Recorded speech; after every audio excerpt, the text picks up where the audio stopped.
Okay, imagine this, one of the world's tightest fairways, bunkers left, bunkers right, but you still need to get it down there. In today's video, I'm going to help you hit that fairway, help you get good at golf. I'm going to do so by hitting 3 shots down there that can potentially transform your tee game when it comes to these difficult par 4s. So the first one I'm going to show you is how to hit your 3-wood a little bit lower. Into the wind today, we're out in Orlando, it's a little bit cold, a little bit breezy. Not how you would expect Orlando to be actually, but you can see here on the 3rd hole at Providence, it's a very, very difficult tee shot. In fact, Chris is even going to throw in the overview for you now. He's tutting in the background because that's more work for him to do. But guys, make sure you do hit that subscribe button if you want to get good at golf. So I've got my 3-wood here, and what I'm going to do is I'm going to move it back in my stance ever so slightly. That's going to help me hit down on it just a little bit more. But the key with this shot is not to hit it too hard, because if you hit it too hard, you're going to put more backspin on the ball. Backspin makes the ball do what? Rise up in the air. So that's the last thing you want to do with Rob with the camera. That was brilliant.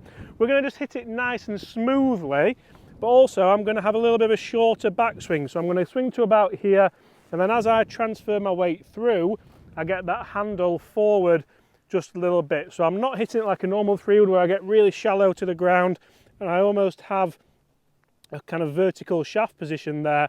I'm actually hitting it probably a little bit more like an iron, just compressing it that little bit more. The key to doing this is rotating the lower body. So rotating the lower body allows you to get your hips out of the way, get your handle of the club to the left here, and take that loft off the club like we are doing there. So if we can do this, we should be able to see almost kind of a Stinger-esque flight where I hit that fairway just like that, fading nicely. You can see I've actually taken a divot with that 3-wood, but that ball is safely aboard the fairway, and that's going to massively help us obviously navigate this hole. So what else can I do with this 3-wood to allow us to hit that fairway? We've hit a nice low stinger shot there, and we've spoken through that nicely.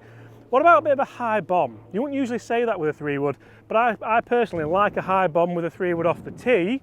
It's into the wind a little bit, but the beauty about these modern day 3-woods, especially these Takomo ones, is although we do have a nice back weight here to make it nice and forgiving, still a pretty low spin head. So as long as you strike this out the middle or even slightly the toe of the club, we should be able to get a nice high low spin flight.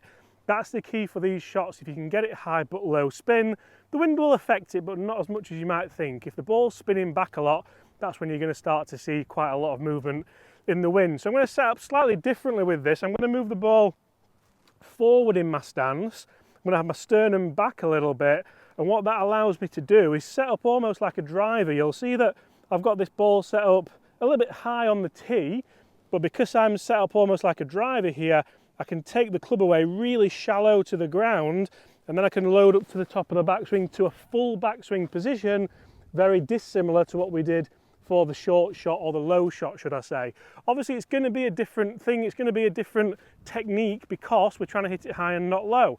When we come down into impact, I want to keep my sternum behind the ball, and because the ball's teed up high, I can afford to let this club start working a little bit on the way up, just like you would do with a drive, which we've spoken about on numerous occasions here on Get Good at Golf. So let's have a go at this.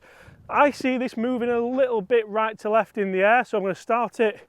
What I'm not going to do, which a lot of people would do, I'm not going to start it in the middle of that bunker, because we see that so often.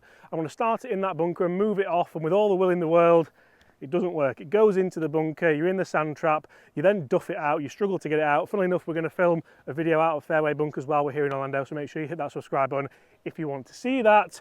But I'm going to aim just on the right side of the fairway and see it moving right to left. Why do I see this ball moving right to left with the 3-wood? First of all, because we've got a little bit more loft on this than the driver, so it's easier to turn it over. Also, because I'm having my sternum back and I've got a nice shallow angle of attack, the club's going to work a little bit more on the inside. So the club's working more on the inside, that's going to put a little bit more spin axis right to left. Yeah, spin axis right to left on that ball, which means it's going to draw in the air. Together with that loft, it all makes perfect sense. So all I have to do now is hit it, and it's almost like a driver swing this, and you can get a little bit more distance out of your 3-wood actually by doing this, just by making sure all those checkpoints are done nicely. That one's staying a little bit to the right, but it's trying to move back onto the wind. So that one's in the rough, but it's just missed the fairway. We're not in the bunker and we've gotten away with it. What's the third and final shot we're going to play here? We've played a nice low one, we played a nice high one that turns over right to left. Now, I always think that you have to have a nice stock shot. You have to have a shot you can rely upon, and this was Tiger Woods' stock shot. A little heely cut off the left side, and this is a shot that I really like as well. So we've teed the ball up high, we've teed the ball up low, but for this shot you don't even need to worry about teeing the ball up. You can do if you want the perfect lie, but this is a great shot that can work off the fairway as well.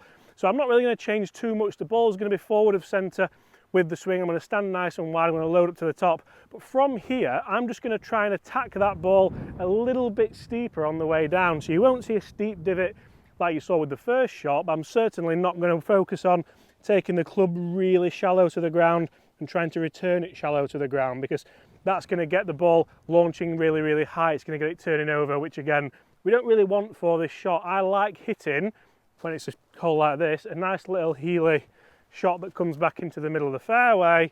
And it's just a shot that you can tend to rely upon, especially on holes like this.